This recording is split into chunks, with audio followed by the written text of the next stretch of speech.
નમસ્કાર વિદ્યાર્થી મિત્રો, આજના વિડિયો લેક્ચરમાં આપનું સ્વાગત છે. મિત્રો, આજે આપણે એક અગત્યનો ટોપિક જેનું નામ છે પ્રવાહધારિત ગૂંચળા ઉપર લાગતા ટોર્કનું સૂત્ર મેળવવાનું છે. જ્યારે વિદ્યુત પ્રવાહધારિત ગૂંચળું ચુંબકીય ક્ષેત્રમાં મૂકવામાં આવે ને ત્યારે એના ઉપર ટોર્ક લાગતું હોય અને પરિણામે ગૂંચળું પરિભ્રમણ કરતું હોય. તો ગૂંચળા ઉપર લાગતા ટોર્કના સૂત્રની તારવણી કરવાની છે.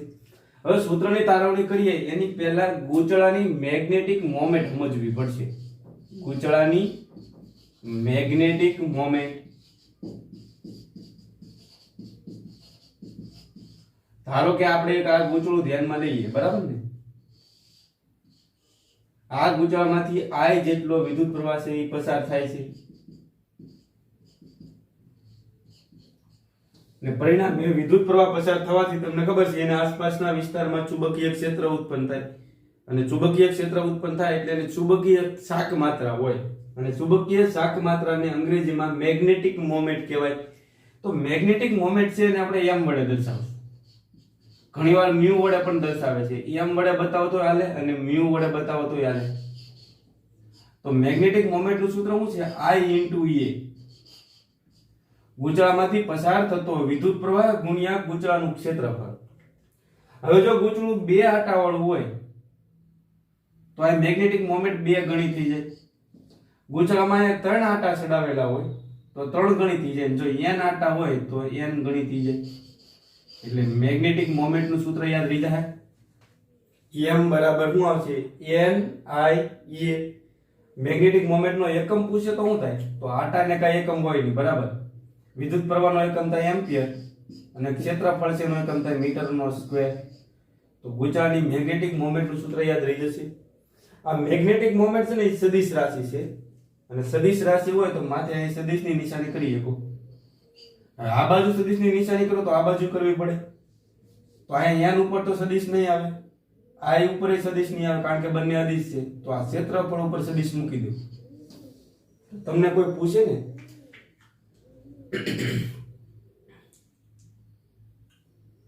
તો તમને કોઈ પૂછે ને કે મેગ્નેટિક મોમેન્ટની દિશા કઈ હોય તો યાદ રાખજો ક્ષેત્રફળ સદિશની દિશામાં. તો પછી ક્ષેત્રફળ સદિશ કઈ દિશામાં હોય? તો સમતલને લંબ રૂપે. યાદ રાખજો, ગૂંચળાની મેગ્નેટિક મોમેન્ટ છે ક્ષેત્રફળ સદિશની દિશામાં હોય અને ક્ષેત્રફળ સદિશ છે એ સમતલને લંબ રૂપે હોય. એટલે મેગ્નેટિક મોમેન્ટની દિશા ગૂંચળાના સમતલને લંબ રૂપે હોય. હું ગૂંચળાને આમ ગોઠવી દઉં. ધારો કે આપણું આ વર્તુળાકાર ગૂંચળું છે તો આની મેગ્નેટિક મોમેન્ટ છે કઈ દિશામાં હોય? તો એના સમતલને લંબ રૂપે. ગૂંચળાને હું આમ રાખી દઉં તો એની મેગ્નેટિક મોમેન્ટ કઈ દિશામાં હોય? તો ગૂંચળાના સમતલને લંબ રૂપે. ને આનું સૂત્ર શું છે? N I A. A એટલે ગૂંચળાનું ક્ષેત્રફળ. જો ચોરસ હોય તો લંબાઈનો વર્ગ આવે ક્ષેત્રફળ તરીકે. લંબચોરસ હોય તો ક્ષેત્રફળ તરીકે શું આવશે? લંબાઈ ગુણ્યા પહોળાઈ. અને જો વર્તુળાકાર હોય તો ગૂંચળાના ક્ષેત્રફળનું સૂત્ર શું થાય? πr². તો વિદ્યાર્થી મિત્રો, ગૂંચળાની મેગ્નેટિક મોમેન્ટ ગણતા આવડી જાય. શું આવે? m બરાબર N I A. તો આ સૂત્રનો ઉપયોગ કરીને આપણે ગૂંચળા ઉપર લાગતા ટોર્કનું સૂત્ર તારવવાનું છે. એટલે ફરી એકવાર પૂછી લઉં કે N I A ભળોને તમે મ્યુ લખી શકો અથવા તો m લખી શકો. m ને શું કહેવાય?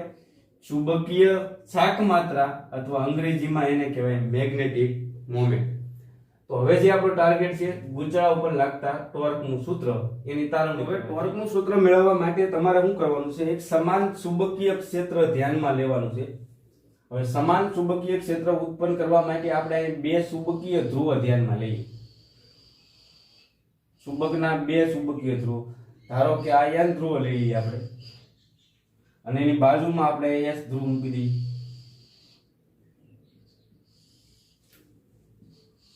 હવે આ ચુંબકીય ધ્રુવો પોતે શું ઉત્પન્ન કરશે? પોતાનામાંથી ચુંબકીય ક્ષેત્ર ઉત્પન્ન કરે. ચુંબકનો આ n ધ્રુવ છે, આ s ધ્રુવ છે. તો ચુંબકીય ક્ષેત્રની દિશા છે ને n માંથી બહાર નીકળતી હોય s માં દાખલ થતી હોય. એટલે ચુંબકીય ક્ષેત્ર છે n માંથી બહાર નીકળતું હોય અને s માં દાખલ થતું હોય. તો આ ચુંબકીય ક્ષેત્ર b ની દિશા થઈ. મને કોઈ કહેશો અત્યારે ચુંબકીય ક્ષેત્ર કઈ દિશામાં છે? x દિશામાં, y દિશામાં કે z દિશામાં? ચુંબકીય ક્ષેત્ર આમ છે એટલે કહીએ કે આપણે x દિશામાં છે એમ કહીએ કે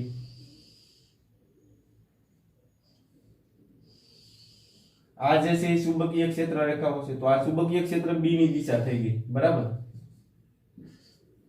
ચુંબકીય ક્ષેત્ર B છે એ ધન x દિશામાં છે એમ કહીએ કાંઈ. હવે આની અંદર તમારે એક લંબ ચોરસ આકારનું ગૂંચળું છે એ ચુંબકીય ક્ષેત્ર સાથે થીટા ખૂણે મૂકવાનું છે. તો હું અહીં ગૂંચળું બતાવી દઉં તમને. લંબચોરસ આકારનું ગૂંચળું ચુંબકીય ક્ષેત્ર સાથે અમુક ખૂણે મૂકવાનું છે, થીટા ખૂણે. આ રીતે હું ગૂંચળું મૂકી દઉં અહીંયા.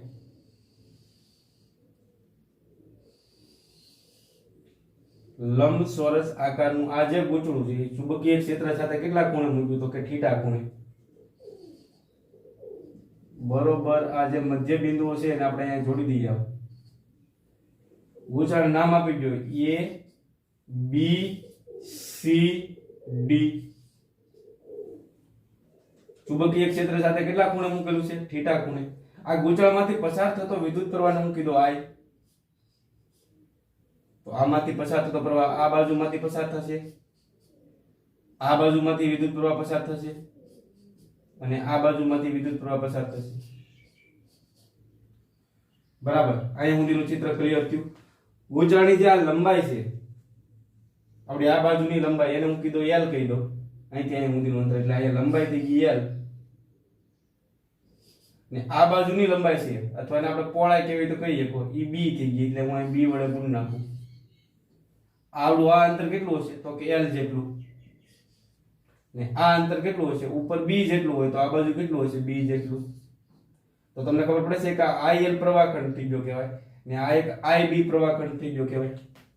હવે વિદ્યુત પ્રવાહ પસાર થાય એટલે ગૂંચળાને પોતાની મેગ્નેટિક મોમેન્ટ હશે. તો મેગ્નેટિક મોમેન્ટ છે એની દિશા કઈ હોય? તો ગૂંચળાના સમતલને લંબરૂપે હોય. તો ગૂંચળાના સમતલને લંબરૂપે જો તમારે બતાવ્યું હોય તો ખાસ ધ્યાન રાખજો, આકૃતિમાં અહીંયા ધ્યાન આપજો. આવડું આ જે બાજુ છે ને એને લંબરૂપે હશે. મેગ્નેટિક મોમેન્ટ M ની દિશા આવડું આ જે બાજુ છે ને એને લંબરૂપે. ને ગૂંચળું અત્યારે ચુંબકીય ક્ષેત્ર B સાથે આવડું આ ચુંબકીય ક્ષેત્ર B છે એની સાથે થીટા ખૂણે મૂકેલું છે એટલે આ જે ખૂણો છે ને એ થીટા થવાનો. આટલું ક્લિયર થાય તો વાંધો ન આવે. ફરી એકવાર કહો, આ થીટા છે કોની વચ્ચેનો ખૂણો છે? તો કે મેગ્નેટિક મોમેન્ટ M અને ચુંબકીય ક્ષેત્ર B વચ્ચેનો. તો એક બે વાક્ય લખી નાખીએ આપણે કે આકૃતિમાં દર્શાવ્યા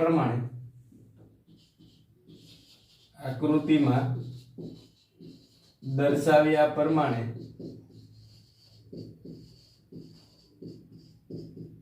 સમાન ચુંબકીય ક્ષેત્ર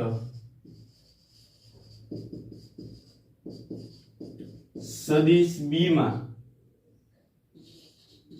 લંબચોરસ આકારનું ગૂંચળું A B C D ક્ષેત્ર સાથે કેટલા ખૂણે મૂકેલું છે મને કહેશો? થીટા ખૂણે મૂકેલું છે.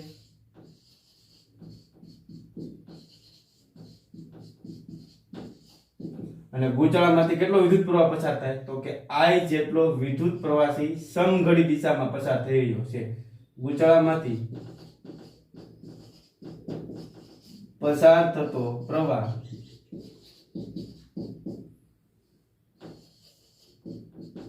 I છે. લ્યો આટલું ક્લિયર થયું. હવે ગૂંચળું છે એને પોતાને 4 તાર હશે, તમને ખબર પડે છે? એક તાર આવડો આ થયો, બીજો તાર આવડો આ થયો, ત્રીજો તાર આવડો આ થયો અને ચોથો તાર આ થયો. આની પહેલાના લેક્ચરમાં આપણે એવું ભણી ગયા કે વિદ્યુત પ્રવાહ ધારિત તાર ચુંબકીય ક્ષેત્રમાં આવે તો એના ઉપર બળ લાગે. તો આ ચારે 4 તાર ઉપર બળ લાગતું હોય કે નહીં? તો પહેલા મારે આ BC તાર ઉપર લાગતું બળ ગણવું છે. તો લખીએ કે અહીં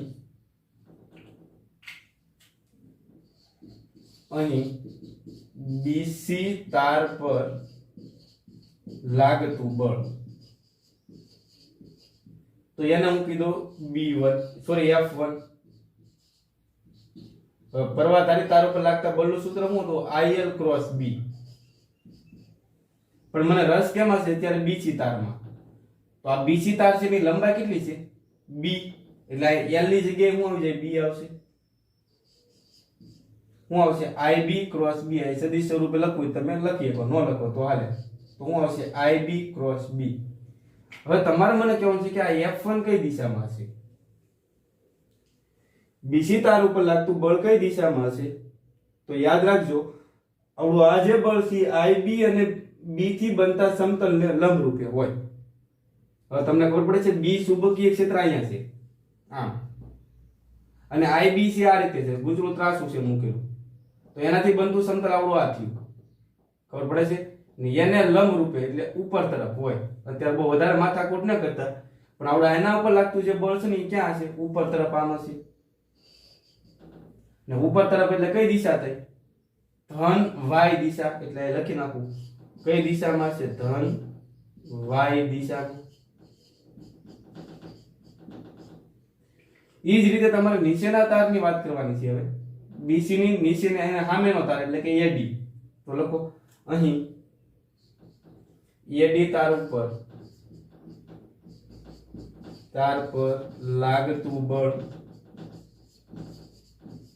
તો એને હું F2 કહી દઉં.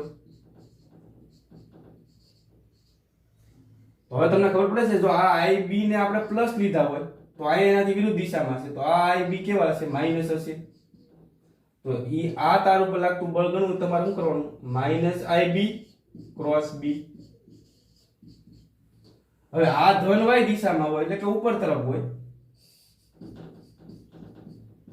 તો અહીંયા છે એનાથી વિરુદ્ધ દિશામાં છે નીચે તરફ હશે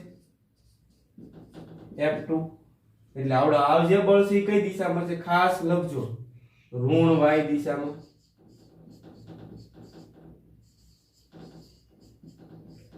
તો તમને ખબર પડી છે કે આ બળનું મૂલ્ય જેટલું છે ને એટલું જ બળ આનું મૂલ્ય છે. એટલે કે બંને સમાન મૂલ્યના છે, પરસ્પર કેવા છે વિરુદ્ધ દિશામાં. એટલે આવડે આ તાર ઉપર લાગતું બળ ઉપર તરફ છે, આ તાર ઉપર લાગતું બળ નીચે તરફ છે. ઉપર જો 10 ન્યૂટન લાગતું હોય તો નીચે તરફ 10 ન્યૂટન લાગે. એટલે થાય છે શું કે આ બંને બળો સમાન મૂલ્યના અને પરસ્પર વિરુદ્ધ દિશામાં છે. એટલે એકબીજાની અસર શું કરશે નાબૂદ કરશે. એટલે પરિણામી બળ શું થઈ જશે શૂન્ય. એટલે કે ગોચરું ઉપર નહીં જાય અને નીચે નહીં આવે. y દિશામાં ગોચરું સ્થિર રહેશે અથવા તો સંતુલનમાં છે એમ કહેવાય. અહીં સુધીનું ચિત્ર ક્લિયર થયું. તો આ એક વાક્ય લખીએ કે અહીં F1 અને F2 સમાન મૂલ્યના અને વિરુદ્ધ દિશામાં હોવાથી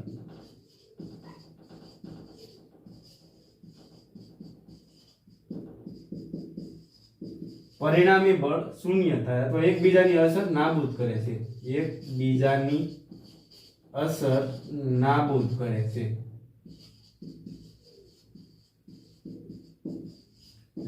આટલું ક્લિયર થયું. હવે બાકીના બે તાર ધ્યાનમાં લેવાના રહ્યા. આ બે નો તો વહીવટ પતી ગયો. હવે કયો તાર આવશે AB તાર. તો લખો AB તાર ઉપર લાગતું બળ AB તાર પર લાગતું બળ એને હું કીધું F1 ડેશ. તો સૂત્ર શું છે આપણી પાસે IL ક્રોસ B. બરાબર ને. AB તારની લંબાઈ કેટલી છે L ને એમાંથી પસાર થતો પ્રવાહ કેટલો હશે I. તો IL ક્રોસ B, B એટલે ચુંબકીય ક્ષેત્ર. હવે આ બળની દિશા નક્કી કરવાની છે. તો દિશા નક્કી કરતા તમને શીખવાડું. તો પહેલા મને કહેશો IL કઈ દિશામાં છે. IL ની માંથી મારે સદિશ કરી નાખો તો IL કઈ દિશામાં છે તમે જોવો તો આવડો ઉપર તરફ છે ને ઉપર તરફ એટલે કઈ દિશા થઈ ધન y દિશા. ને ધન y દિશાને શેના વડે દર્શાવે તો કે જે કે વડે ક્રોસ. B નો સદિશ કાઢી નાખો તો B કઈ દિશામાં છે. તો અહીં તમે જોશો તો B છે એ ધન x દિશામાં છે અને ધન x દિશા એટલે I કેપ આવે. એટલે ફાઇનલ શું થાય B ને સાઈડમાં લઈ લો બિલ B પછી IL એટલે કે બિલ. અહીંયા હું J ક્રોસ I. હવે J ક્રોસ I એટલે શું થાય જો તમને ખબર ન પડતી હોય તો I J અને K લખી નાખો. તો J ક્રોસ I કરો તમે J ક્રોસ I એટલે શું આવશે માઈનસ K આવે. વિષમ ઘડી દિશામાં જાવ એટલે માઇનસ આવે, એટલે જે ક્રોસ આઈ એટલે શું થાય માઇનસ કે. કે એટલે તમને કઈ અક્ષ બતાવે ઝેડ અક્ષ, અને માઇનસ એટલે ઋણ, એટલે આ બળ છે એ ઋણ ઝેડ દિશામાં લાગે, એટલે હું ડાયરેક્ટ લખી નાખું અહીં કે એફ ડેશ કેટલું હશે માઇનસ બી કે કેપ. લખવું જ લખી શકો ઋણ ઝેડ દિશા.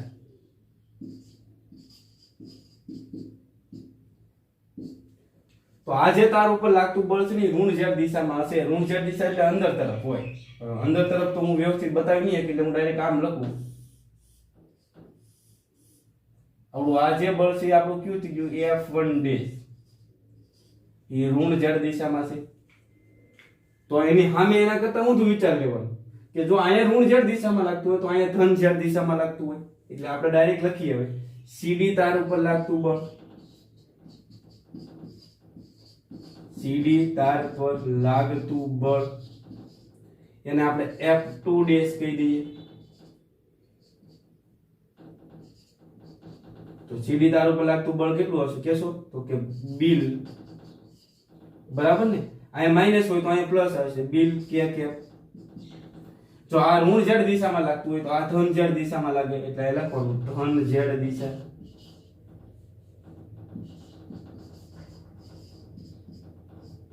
લ્યો તો હવે તમને ખબર પડી છે ધન ઝેડ દિશા એટલે આમાં અંદર જતી દિશામાં હોય તો અહીંયા બહાર આવતી દિશામાં ધન ઝેડ દિશા, એટલે હું આમ બતાવી દઉં. આ થઈ ગયું આપણું F2 ડેશ. તો હવે શું થયું કે F1 ડેશ અને F2 ડેશ બંને સમાન મૂલ્યના છે જો, અને પરસ્પર વિરુદ્ધ દિશામાં છે, એટલે આ પરિણામી બળ શૂન્ય થઈ જાય. પણ થવાનું શું છે એ તમને કહું. આ બંને બળો અલગ અલગ કાર્યરેખા છે જો, આ બળની કાર્યરેખા આમ છે ને આ બળની કાર્યરેખા આમ છે, એટલે બે સમાન મૂલ્યના વિરુદ્ધ દિશામાં અને એક રેખાસ્થ નથી. આ બંને બળો અલગ અલગ રેખા ઉપર છે અને એક રેખાસ્થ ન હોય એવા બળો બળ યુગ્મનું નિર્માણ કરે ને પરિણામે ગૂંચળા ઉપર ટોર્ક લાગે અને ગૂંચળું છે એ પરિભ્રમણ કરવા મળે છે. આ બંને બળો એક રેખા ઉપર આવી ગયા જો, આને ઉપરથી ખેંચો અને નીચેથી ખેંચો, એટલે આ પરિણામી બળ શું થઈ જવાનું શૂન્ય. એક રેખાસ્થ હોય તો પરિણામી બળ શૂન્ય થશે અને ટોર્ક લાગશે નહીં. પણ થાય છે હું તમે વિચારો કે આને અહીંથી બળ લગાડો અને આને આમ બળ લગાડો તો આ ગૂંચળાની હાલત શું થશે. આ બાજુને તમે આમ બળ લગાડો અને આ બાજુને તમે આમ બળ લગાડો એટલે તમને ખબર પડે છે કે આ અક્ષને અનુલક્ષીને ગૂંચળું છે આમ પરિભ્રમણ કરવા મળે, અને પરિભ્રમણ ત્યારે જ કરે કે ગૂંચળા ઉપર ટોર્ક લાગતું હોય. તો આપણે ટોર્ક નું સૂત્ર તારવવાનું છે. તો એક વાક્ય લખી નાખીએ કે અહીં F1 ડેશ અને F2 ડેશ સમાન મૂલ્યના વિરુદ્ધ દિશામાં અને એક રેખસ્થ ન હોવાથી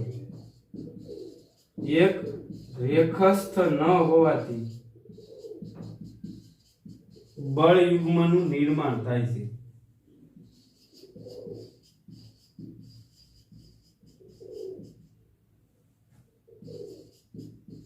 પરિણામે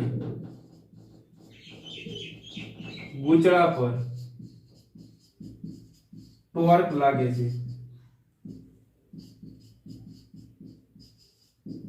તો ગૂંચળા પર કેટલું ટોર્ક લાગે એ આપણે ગણવાનું છે. તો એના માટે હું ખાલી એટલો ભાગ ધ્યાનમાં લઉં. અહીં ધ્યાન આપજો. હવે આકૃતિ સમજવાનો પ્રયત્ન કરજો. તો આને આકૃતિ A કહીએ તો તમે આકૃતિ A, અને આના ઉપરથી એક બીજી આકૃતિ હું દોરું. પહેલા હું ચુંબકીય ક્ષેત્રની દિશા બતાવું. આ ચુંબકીય ક્ષેત્ર કઈ દિશામાં છે? ધન x દિશામાં. આ આકૃતિ અગત્યની છે આપણા માટે.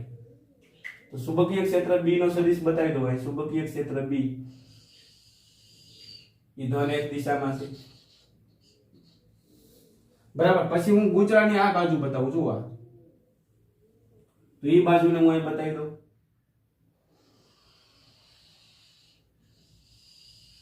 ખબર પડે છે?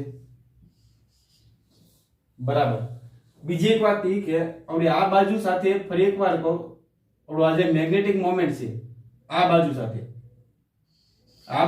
મેગ્નેટિક મોમેન્ટ કેટલો ખૂણો બનાવશે? 90 ડિગ્રી. આ બાજુ સાથે, બરાબર ને?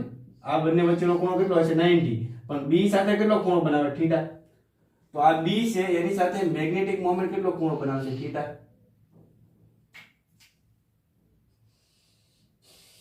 મેગ્નેટિક મોમેન્ટ એમ છે એ આ બાજુ સાથે 90 ડિગ્રી નો ખૂણો બનાવશે પણ બી સાથે કેટલો ખૂણો બનાવશે થીટા આટલું ક્લિયર થયું પછી અહીંયા જે બળ લાગે છે F1 છે આમ છે પણ આમ નહીં બતાવીએ કે આપણે હું અહીંયા સીધે સીધું બતાવું આ થઈ ગયું F1 ડેશ અને F2 ડેશ અહીંયા છે આપણે આ છેડે લાગતું બળ F2 ડેશ છે એને હું આમ સીધું બતાવું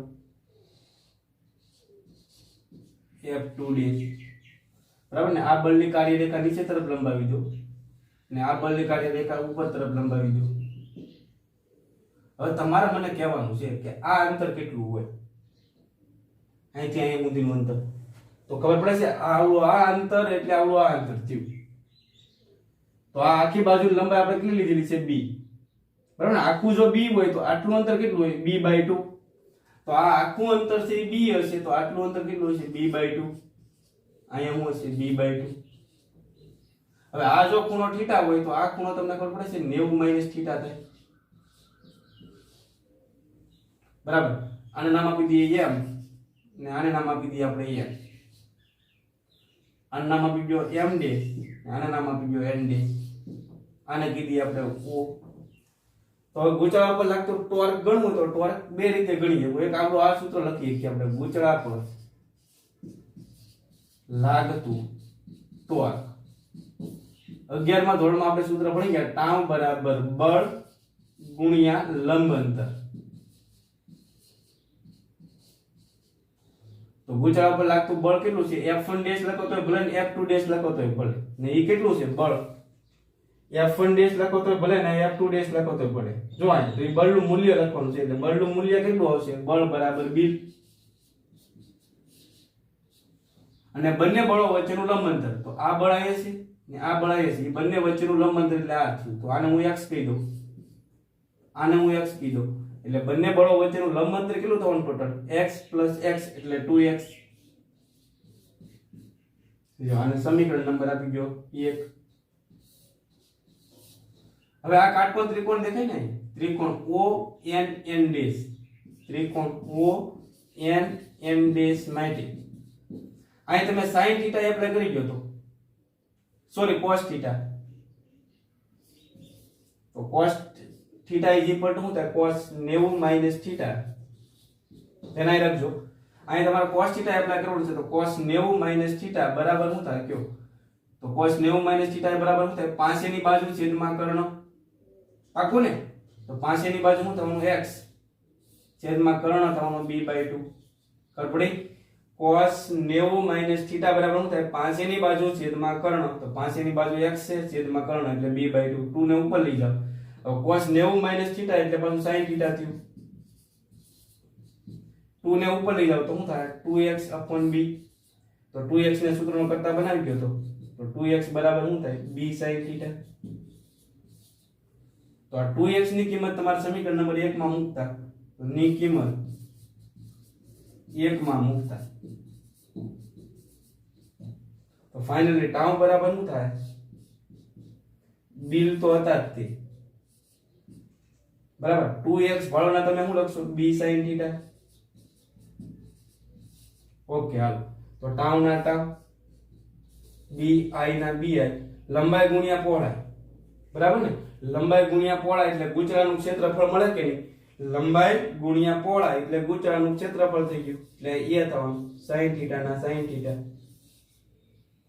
તો લ્યો ટોર્કનું સૂત્ર મળી ગયું આ તો એક આટા વાળું ગૂંચળું હતું જો અહીં બે આટા ચડાવેલા હોત ને ગૂંચળા ઉપર આવા બે ગૂંચળા ભેગા કર્યા હોત ને તો ટોર્ક બે ગણું થઈ જાય ત્રણ આટા વાળું હોય તો ત્રણ ગણું થઈ જાય અને n આટા વાળું હોય તો n ગણું થાય એટલે લખીએ આપણે n આટા વાળા